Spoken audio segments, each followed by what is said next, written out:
दोस्तों, कनाडा का 95% हिस्सा खाली क्यों पड़ा है? इसलिए आपको ये जानकर हैरानी होगी कि कनाडा की जनसंख्या इतनी ज़्यादा नहीं है जितनी आपको लगती होगी।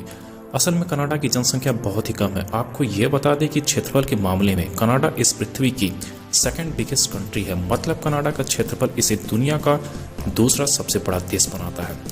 अगर इसका केवल लैंड एरिया भी देखा जाए तो ये दुनिया का चौथा सबसे बड़ा देश है, मगर फिर भी वहाँ की जनसंख्या इतनी कम क्यों है? जनसंख्या में तो ये 20वें 37वें स्थान पर आता है। दुनिया की कुल जनसंख्या का केवल 5% हिस्सा ही कनाडा में रहता है। दोस्तों, आपको यह बता दें कि कनाडा का लगभग 80% हिस्सा खाली पड़ा हुआ है। उस हिस्से में कोई नहीं रहता है। आज हम इस वीडियो में आपको यह बताएंगे कि कनाडा का वह हिस्सा इतना खाली क्यों पड़ा है और वहाँ पे ऐसा क्या है, उस हिस्से में लोग क्यों नहीं जाना चाहते और वहाँ पे क्यों नहीं रहते हैं, और कनाडा के बाकी हिस्से में लोग जाकर क्यों बसना पसंद करते हैं। दोस्तों, कनाडा एक बहुत ही ठंडा प्रदेश है। आपको यह बता दें कि कनाडा के कुछ क्षेत्र इतने ठंडे हैं कि वहाँ पर इंसान सही सलामत रह ही नहीं सकता है। कनाडा इतना बड़ा है, फिर भी कनाडा में लोग थोड़े से ही लैंड एरिया में एडजस्ट होना चाहते हैं। कनाडा की जियोग्राफी इतनी यूनिक है कि वो कनाडा को सबसे अलग बनाती है, मगर साथ ही ह्यूमन लाइफ को काफ़ी हद तक अनफ्रेंडली बनाती है। दोस्तों, कनाडा प्रशांत महासागर से अटलांटिक महासागर तक फैला हुआ है, जिससे ये पता चलता है कि कनाडा कितना विशाल है। कनाडा 3 महासागरों से घिरा हुआ है, प्रशांत महासागर, अटलांटिक महासागर, इसके साथ ही आर्कटिक महासागर से भी जुड़ा हुआ है। इसलिए यहाँ के मौसम में गर्माहट पैदा होने का तो कोई सवाल ही नहीं होता है।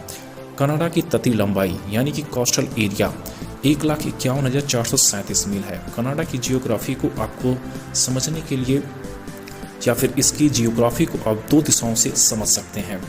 कनाडा में जितनी उत्तर दिशा में आप जाएंगे उतनी ही ठंड, चट्टानें और बर्फीली सराउंडिंग प्लेस मिलते हैं, जहां पर इंसानों का रहना नामुमकिन सा है, जो इंसानों के रहने के लिए बिल्कुल भी सुटेबल नहीं है। साउथ ईस्ट से ज़्यादा साउथ वेस्ट में रहने लायक इन्वायरमेंट है।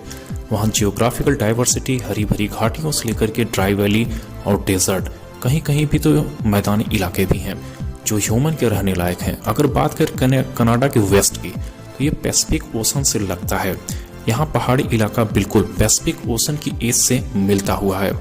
अगर हम यहाँ से दूर पूर्व की ओर बढ़ते हैं तो चट्टानी पहाड़ वाला इलाका आता है, जहाँ ग्रीन फॉरेस्ट वाइल्ड लाइफ है, जिसके लिए कनाडा जाना जाता है।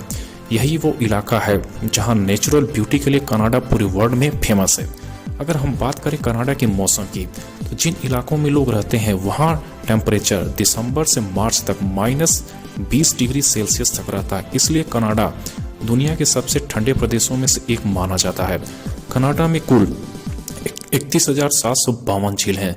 तो मौसम का ठंडा होना तो जाहिर सी बात है। दुनिया में जितने भी नेचुरल लैक्स हैं उसमें 50% कनाडा में ही है। कनाडा की लगभग 9% हिस्से पर झील है, और ये कोई छोटी मोटी झील नहीं है, ये बहुत ही लंबे चौड़े इलाकों में फैली हुई है। और कनाडा में हैवी स्नोफॉल तो आम बात है। अगर हम नॉर्दर्न कनाडा की बात करें तो ये बताया जाता है कि यहाँ पर 24 घंटे के लिए सनलाइट देखी जा सकती है। यहाँ पर थोड़े ही देर के लिए आसमान में अंधेरा होता है। जिन जगहों पर लोग रहते हैं वो जगह ठंडी नहीं है, लेकिन कनाडा में जिन जगहों पर लोग नहीं रहते हैं वो जगह इतनी ठंडी है कि कुछ ही मिनटों में इंसानों पर बर्फ जमा देती है।